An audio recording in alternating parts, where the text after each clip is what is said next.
Bonjour Kevin, j'espère que tu vas bien. Nous sommes le mercredi 4 septembre et il est exactement 10h22 du soir, c'est-à-dire 22h22. Alors voici ce qu'on avait fait la dernière fois. C'est un site internet newsinslowfrench.com qui est super bien fait. Tu peux télécharger la version PDF, la transcription, Hum, tu peux écouter le dialogue et le texte lentement ou plus rapidement. L'Italie interdit l'école aux enfants non vaccinés. Alors il y a eu plein de changements dernièrement, donc je pense que c'était en 2018, quelque chose comme ça. Donc c'est un peu long, mais c'est intéressant. Cette semaine, les enfants italiens n'ont pas pu aller à l'école. Alors tu vois, tu peux regarder toutes les traductions, à moins de prouver qu'ils avaient été vaccinés. Une mesure temporaire qui assouplissait les exigences en matière de vaccination a expiré lundi et une loi antérieure, plutôt, plus sévère, est entrée en vigueur.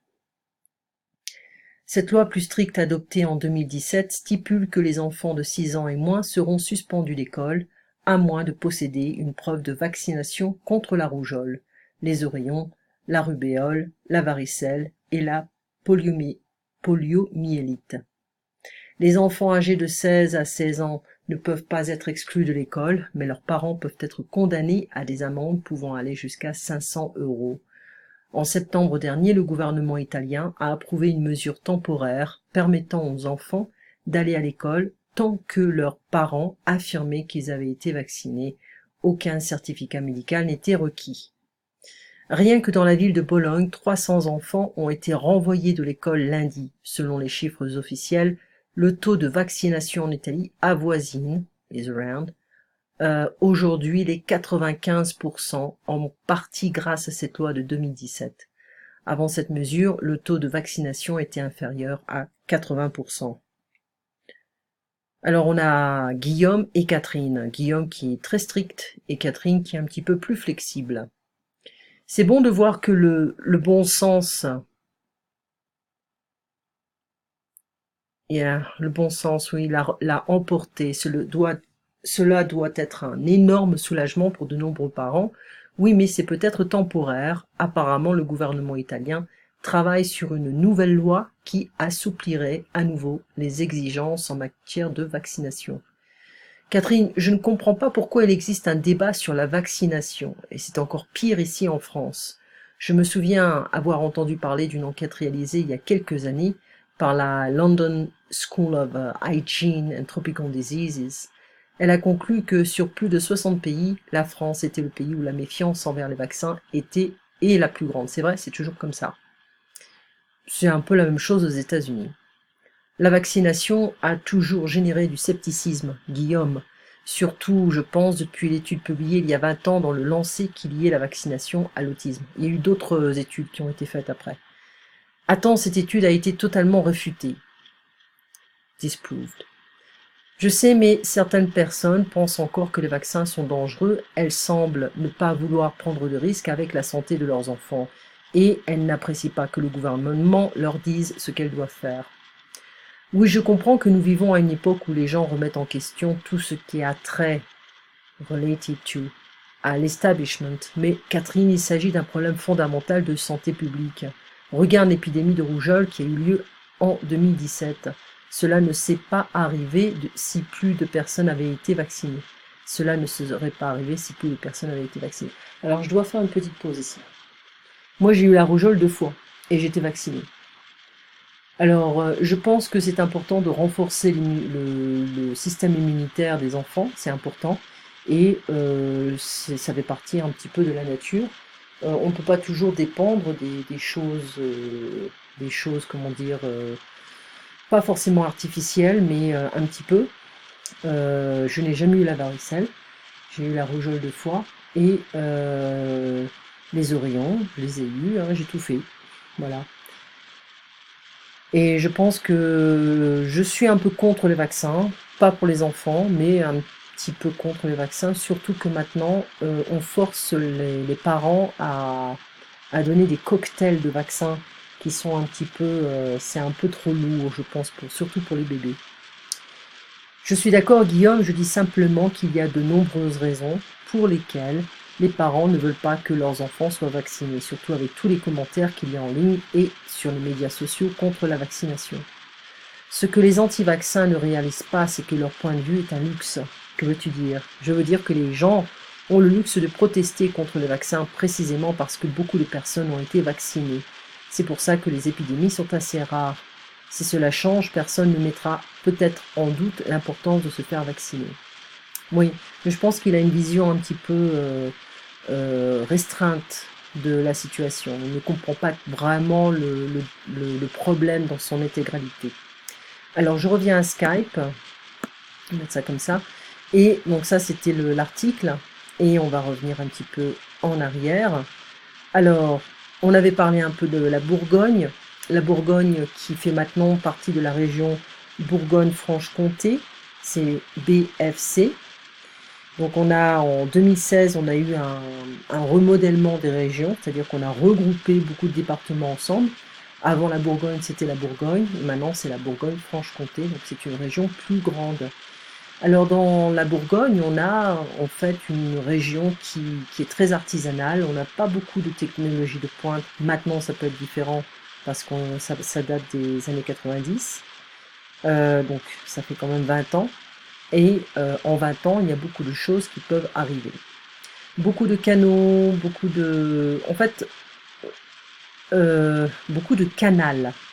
Canaux, ici c'est irrégulier, donc je vais changer, si j'y arrive. Voilà, modifier. Et en fait, voilà, c'est un nom irrégulier, comme festival, bal, etc. Donc dans un canal, il y avait un transport de vin et de bois en direction de Paris, le bois pour se chauffer. Il y a des technologies de pointe en Bourgogne, mais c'est pas dans la vidéo, hein, mais on peut en voir quand même maintenant.